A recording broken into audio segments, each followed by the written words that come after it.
President Biden touting historic job growth, Republicans seizing on concerns about inflation and COVID as the first voting in the midterms is now actually underway with early voting in Texas for primaries that determine who the party's nominees will be this fall. If the Republican message sounds more like drafting on a general negative not offering an agenda, well, that's pretty deliberate. GOP leader McConnell admits it. If Republicans take back control of Congress after the midterms, what would be your agenda? That is a very good question, and I'll let you know when we take it back. When we take it back, so not before. So what you have there is Mitch McConnell actually ceding the policy turf, which continues the unusual move the party made under Trump to just dispense with any policy platform at all last election. It was actually the first time the Republican Party did that in its 160-year history. So think about this. Even if you're cynical about politicians, this is odd. Politicians tend to claim they stand for something, and then the issue is whether you agree and whether they're honest or whether they act on it. But lately, we have these ongoing tremors of Trumpism and a party increasingly more focused on trolling or making media content for the internet age than actually putting out its ideas. All of this, in a very real way, is reducing the Republican Party's position to no position. I'm sorry, but McConnell's going basically full Seinfeld, waging a campaign about nothing. This should be the show. This is the show. What? Yes, just talking. Yeah, right. I'm really serious. I think that's a good idea. Just talking? Well, what's the show about? It's about nothing. I think I can sum up the show for you with one word. Nothing. Nothing? Nothing. What does that mean? The show is about nothing. Well, it's not about nothing. No, it's about nothing. It's about nothing. The joke is that stories need plots. And traditionally, campaigns need ideas or policies. Through most of history, no one in politics or the media needed to explain what I'm saying. Campaigns for the White House and the midterms had these clashes of ideas and grand claims. You probably remember many of them. We've all lived through elections. You had Newt Gingrich's contract with America in '95. It listed specific policies Republicans said they'd enact if elected. That was their pitch. It was a literal, in their view, contract with the voters for what they would do specifically. Or in 2006, Democrats had a campaign pitch on ending what they argued was the Republican culture of corruption. It was about Washington, it was a rebuke to Bush, but it was also a pledge that Democrats would do better and they would lock in clean government with new laws to ban abuse by either party. Now, this was at a time, you have to remember, where Bush was focused on foreign policy, trying to change Social Security. Those were his ideas or policies. And so Democrats were going on offense.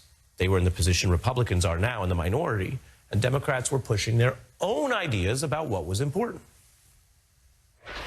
Corruption has been a major issue. Culture of corruption. Democrats are pointing to the investigations of Frist and DeLay as evidence of a culture of corruption among Republicans. They call it a culture of corruption. Culture of corruption. There's a Republican culture of corruption in Washington. The president's going to have to address this issue of integrity and corruption. That's a long tradition. Now, there's a lot of talk these days about how politics might turn on identity or geography, but primaries in particular are a time where parties thrash out what they stand for. As I mentioned, there's primaries going on in Texas right now. You know, after the top Democrats backed the 2003 Iraq War, when Howard Dean was nationally unknown, he and Joe Trippi, the Democratic operative, launched a campaign opposing not only the Iraq invasion, but making it about this clash of ideas that I'm reminding you parties usually have. They called out their own party leaders for enabling war. What I want to know is why in the world the Democratic Party leadership is supporting the president's unilateral attack on Iraq. That was a big deal. It was a break with the party orthodoxy. It drove months of soul searching. Now, the Democrats later nominated someone who did vote for the war, John Kerry. But by the next primary, again, with policy and ideas front and center, they chose, well, another upstart who had Dean's once controversial dovish position. They put Barack Obama in charge of the nomination and, well, the White House. So one party ceding all policy is actually quite a development to be living through right now. Politically, McConnell may bet there are just enough national problems from inflation to COVID that this is the way to hit the incumbent. More broadly, though, there's something else that may be afoot on the right. Obama vet Che Komanduri says it reveals a weakness in today's GOP, this nothing campaign, because the party can no longer unify over virtually any major or new policy idea, that it's, quote, divided over what it stands for and is basically trying to be post-policy. A campaign about nothing, like a show about nothing, does leave openings in the proverbial writer's room. Some strategists view this as a major opportunity right now for the Democrats because they have even more opportunity to define what the election will be about. After a period where they've focused on jobs and spending and the January 6th Commission, this may be a chance to say there is something new possible if they win. Well, joining me, we are going to talk about these issues with two people you just heard from who know a lot about it, two veteran strategists, Trippi and Komanduri, when we're back in 60 seconds. A campaign about nothing? Well, we turn now to two of the strategists I quoted in our setup. Che Komanduri is a veteran of several presidential campaigns, including Obama's, and Joe Trippi, known for his work with numerous campaigns, including Howard Dean's. Welcome to both of you. Good to be with you. Good to be here, all right. I'm going to start with Che because I quoted your view tonight that the focus on nothing, which McConnell admits, reveals something weaker and deeper in the party. Explain. Yeah, what you're seeing in this midterm is, quite frankly, a strategy of no strategy. It's, every week it's a different message. One week it's CRT, the next week it's masks, the week after that it's gas prices. It seems like the Republican Party has attention deficit disorder. They keep jumping from message to message to message, which is really a contrast with how Republicans used to act. And the reason is the Republican Party is deeply divided, and they're specifically divided over Trump. You could never do a contract for America, for example, now, because the minute you did, Trump would immediately attack it if it did not sufficiently endorse his big lie.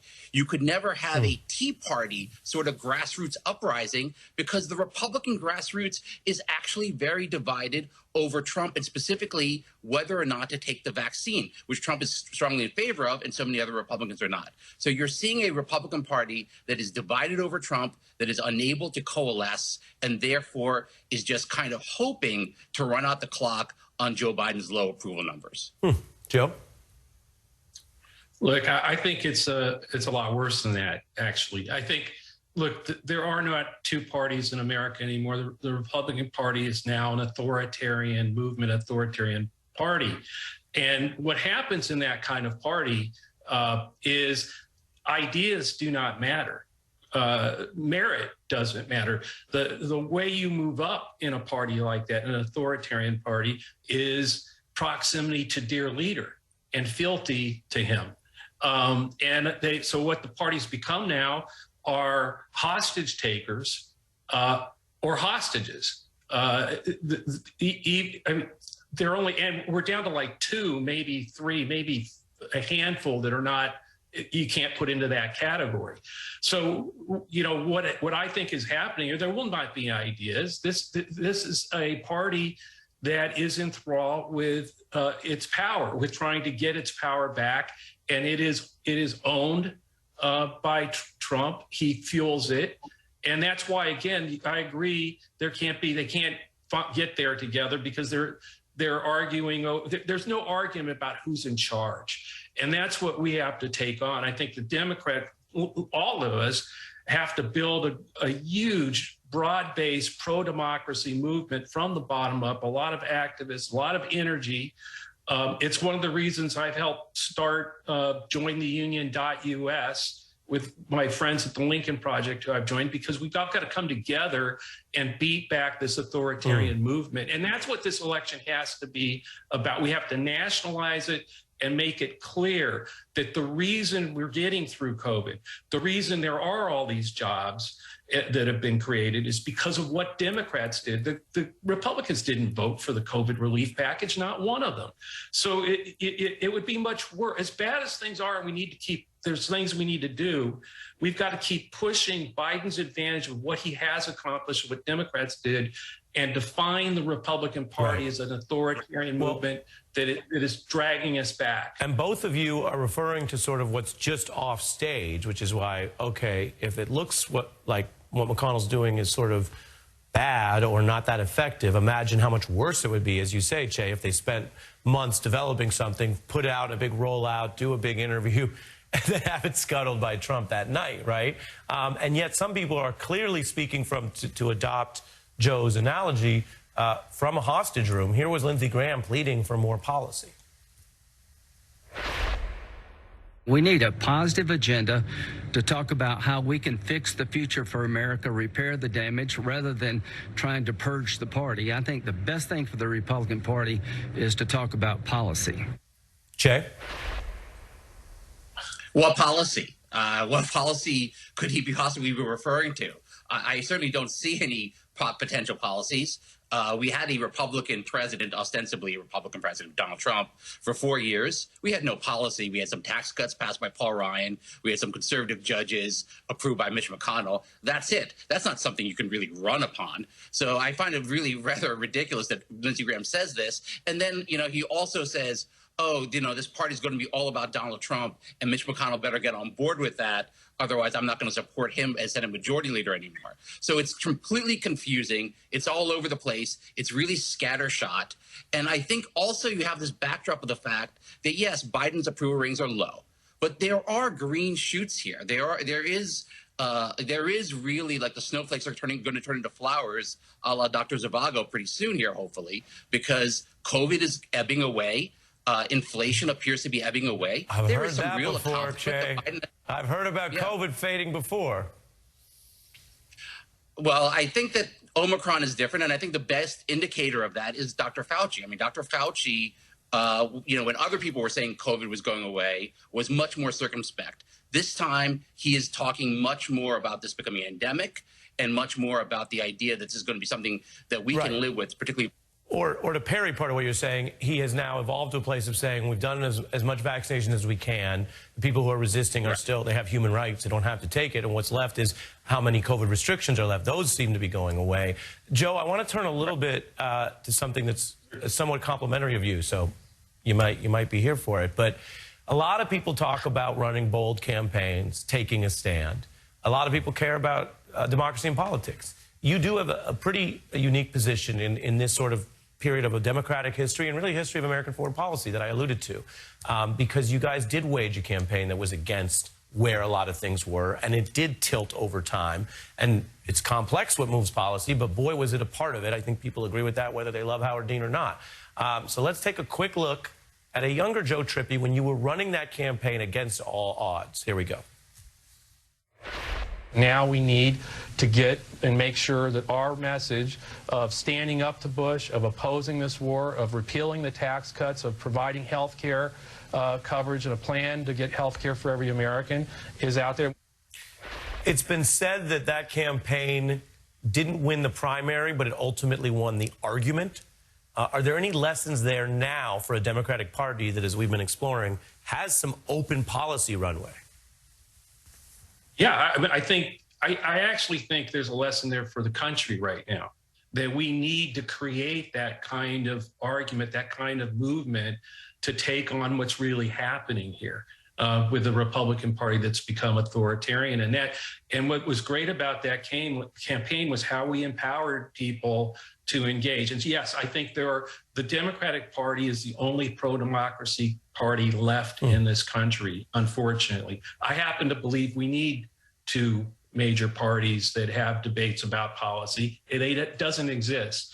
We need, the Democratic Party needs to make the case that we've led this country through the most upheaval that we've all experienced in our lifetimes over the last 2 years. That yes, COVID has been, it has, you know, upset everybody. It hurt people. A lot of people are barely making it through, but it would be far worse because we've been leading the way while the Republicans voted no, did nothing. They helped feed the conspiracy theories, the anti-vaxxers, the no mask campaigns. Now they've got, they're rooting on the trucker protest in Canada that's hurting auto workers in Alabama and Detroit, which is going to make inflation worse. But there are no ideas about how they would lower inflation. Biden actually does have a plan. Some of the things that he's been trying to do and get passed would actually impact inflation, get people, working families' costs down. So I think we got to make that case. But I think fundamentally, every American who cares about this democracy, forget about Democrats and Republicans, right versus left, put past differences aside and come together to stop this authoritarian movement. And again, I just want to repeat it. That's why at the Lincoln Project, we started join the union.us. Well, Joe, we could get you a T-shirt with the URL. You could wear it through the whole thing, the whole interview. Well, it worked. It worked for us a lot in 2003, and I think we did. I'm run over on time. I'm run over on time, but Che was working for Kerry that year. But it was quite the internet campaign the Dean won, Che. It was quite simply one of the most important campaigns in American history. You know, it might be not enough for Joe considering how it turned out, but if you think about historically the most important losers, Howard Dean, Barry Goldwater at the top of that list. They shaped history in an enormous way, more than a lot of winning campaigns have done. Well, that really... It aged me quite a bit. Did it age you? Well, yeah, it looked mildly slightly... You looked a year younger in the clip, but I got to go, but it really wraps the whole convo together because we're talking about whether campaigns are about ideas. And that was an ideas campaign. Yes. Howard Dean's biggest detractor. Joe Lieberman would agree with that. It was an ideas campaign, and the 08 took both the Iraq policy and some of the internet organizing with Obama and went in a different direction. So really interesting conversation. I want to thank Che and Joe. I got to keep it moving because we have General McCaffrey on site